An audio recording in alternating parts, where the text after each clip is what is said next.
Descubrí a la amante de mi marido queriendo robar nuestra fortuna, mientras él estaba en coma. Nunca imaginé que la noche que marcaba el 10º aniversario de mi matrimonio sería el inicio del derrumbe de todo lo que creía sólido. Mi esposo, Andrés, y yo habíamos construido una vida juntos que parecía perfecta desde afuera. Éramos socios en nuestra empresa, padres de un niño maravilloso y, según lo que yo pensaba, compañeros inseparables.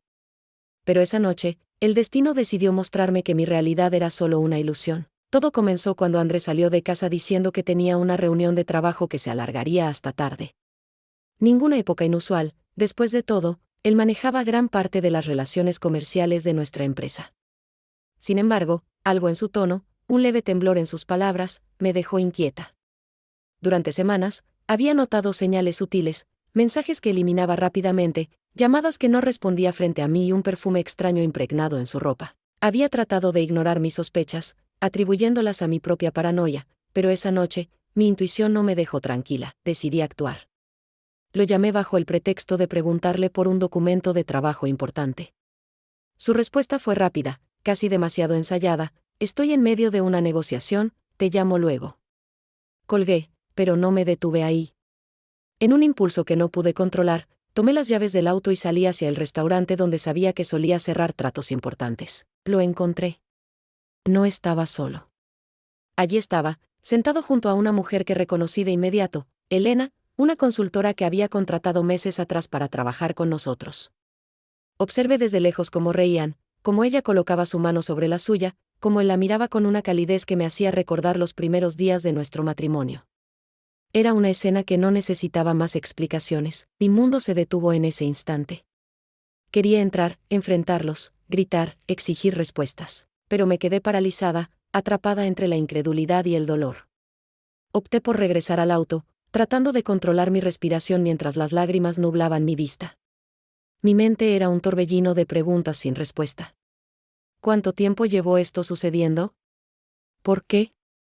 ¿Qué había hecho mal? Esa misma noche, cuando estaba en casa esperando a Andrés para enfrentarlo, recibí una llamada que hizo que todo mi enojo se transformara en preocupación. Había tenido un accidente. Su auto se había estrellado contra un árbol camino a casa, y ahora estaba en el hospital, en estado crítico. Cuando llegué al hospital, me encontré con una escena que subió nuevamente mi rabia. Allí estaba Elena, discutiendo con las enfermeras y exigiendo información sobre Andrés. Mi corazón latía con fuerza, y no pude contenerme. Me acerqué, preguntándome cómo había tenido el descaro de presentarse. Fue en ese momento cuando me lanzó una mirada fría, casi de desprecio, y dijo las palabras que jamás olvidaré: tú no lo entiendes, Andrés me pertenece ahora. Esa declaración marcó el inicio de una batalla que no imaginé librar. Mientras Andrés permanecía en coma, su amante y yo compartíamos el mismo espacio, dos mujeres con objetivos completamente opuestos. Y lo peor de todo es que, con el tiempo, descubrí que lo que ella realmente buscaba iba mucho más allá de un simple romance. Andrés permanecía inmóvil en la cama del hospital, con los monitores midiendo el leve ritmo de su corazón. La habitación era fría, y aunque las paredes parecían susurrar tranquilidad, yo sentía el peso de algo mucho más oscuro. No era solo el estado de mi esposo lo que me atormentaba, sino la presencia constante de Elena, la mujer, que hasta ese momento había sido una consultora respetable en nuestra empresa, ahora actuaba como si tuviera más derechos sobre Andrés que yo. Cada vez que intentaba estar a solas con él, ella encontraba una excusa para entrar, para quedarse, para observarme con esa sonrisa que me helaba la sangre.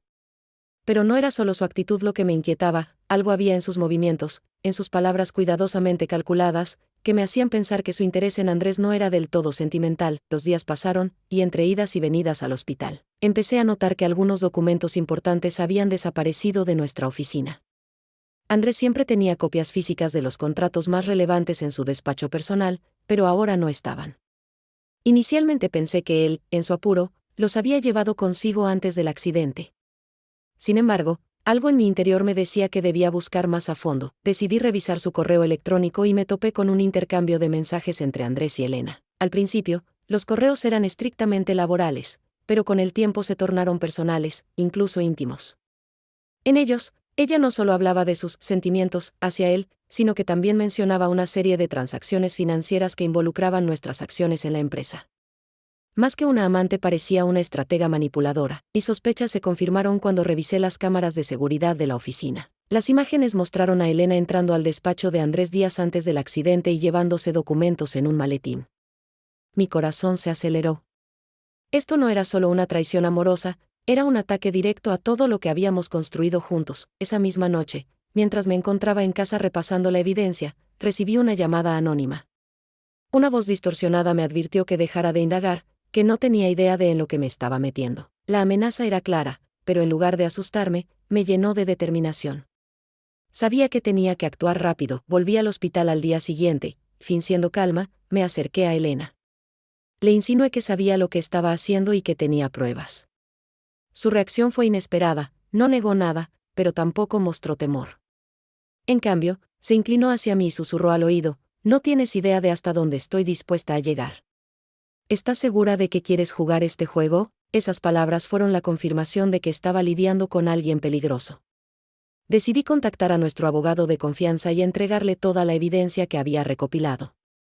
Mientras tanto, Elena seguía actuando como si nada, apareciendo en el hospital, dando órdenes al personal como si fuera la esposa legítima, y manipulando a todos los que podía para que la vieran como la mujer que Andrés necesitaba. Una noche, mientras estaba en el hospital, algo ocurrió que me dejó helada. Elena entró en la habitación de Andrés mientras yo estaba a punto de salir.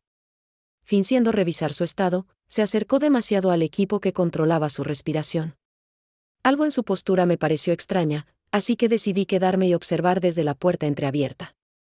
Lo que vi me dejó sin aliento. Estaba manipulando el equipo, bajando el nivel de oxígeno. Entré corriendo y la confronté, pero Elena, con una frialdad escalofriante, simplemente escuchó y dijo: si no puedo tenerlo, nadie lo tendrá. Se abalanzó hacia mí, pero esta vez yo estaba preparada. Había previsto que haría algo así y había llamado a la seguridad del hospital minutos antes. Los guardias llegaron justo a tiempo para detenerla, y mientras se la llevaban, no dejaba de gritar que todo era culpa mía, que yo había destruido su vida, pero la pesadilla aún no había terminado. Mientras revisábamos sus pertenencias, encontramos pruebas de que había transferido grandes sumas de dinero desde las cuentas de la empresa a su cuenta personal. También descubrimos un plan detallado para vender nuestras acciones y desaparecer. Esa noche, mientras Andrés seguía luchando por su vida, yo me senté en la habitación junto a él, sosteniendo su mano. Las lágrimas caían sin control, no solo por lo que él había hecho, sino también por lo cerca que estuvimos de perderlo todo por alguien tan vil. Sabía que tenía que ser fuerte, no solo por mí, sino por nuestro hijo y por la empresa que habíamos construido juntos, y aunque Andrés aún no podía escucharme, le prometí que, si lograba despertar, enfrentaríamos juntos las consecuencias de sus acciones. Los días transcurrieron lentamente mientras Andrés permanecía en coma. Cada segundo junto a él era una mezcla de tristeza y enojo. Aunque mi corazón seguía lleno de amor, también cargaba el peso de la traición y el peligro que había traído a nuestras vidas. La única certeza que tenía era que debía cerrar este capítulo oscuro para proteger a nuestra familia y salvar lo que habíamos construido juntos. Elena había sido arrestada y enfrentaba cargos graves, pero aún quedaba el desafío de restaurar nuestra empresa. Descubrí que algunos miembros de la junta directiva también estaban involucrados en los planos de Elena, lo que significaba que la corrupción estaba más extendida de lo que imaginaba. Decidí que no podía permitirme flaquear. Contraté a un equipo de auditores externos para investigar todas las cuentas y despidió sin miramientos a los implicados. Mientras tanto, Andrés mostró pequeñas señales de mejoría. Un día, mientras sostenía su mano, sintió un leve movimiento.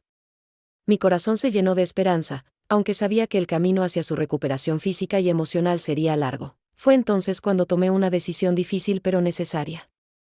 Le escribí una carta, derramando en ella todas las emociones que me habían consumido desde el día que descubrí su traición.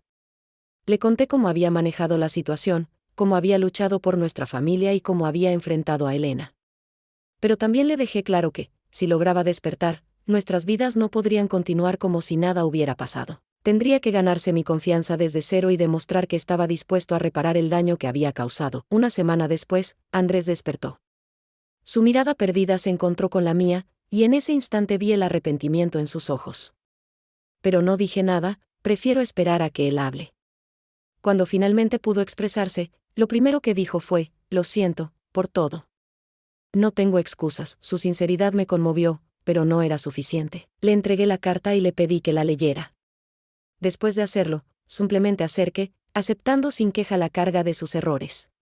Sabía que no sería fácil, pero estaba dispuesto a hacer lo que fuera necesario para reconstruir nuestra relación. Con el tiempo, y gracias a la terapia individual y de pareja, comenzamos a sanar. Andrés trabajó incansablemente para recuperar mi confianza, demostrando con hechos que había cambiado. también se comprometió a mantener nuestra empresa limpia y transparente, convirtiendo las adversidades en lecciones para todos. Sin embargo, lo más importante fue la reflexión que esta experiencia nos dejó: el verdadero amor no puede florecer en la mentira ni en la traición.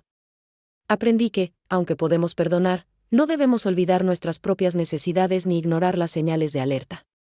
La confianza es un hilo delicado que, una vez roto, requiere un esfuerzo extraordinario para repararse. Hoy, miro hacia atrás y agradezco la fortaleza que encontré en medio de la tormenta. Mi familia y mi empresa salieron adelante, y yo me convertí en una mujer más consciente de mi valor. Entendí que las pruebas más difíciles pueden ser el impulso que necesitamos para redefinir nuestras vidas y construir algo aún más fuerte. La vida no nos promete un camino sin obstáculos, pero siempre nos da la oportunidad de crecer. Y aunque el pasado no se puede cambiar, el futuro está lleno de posibilidades si aprendemos a enfrentarlo con valentía, verdad y amor propio.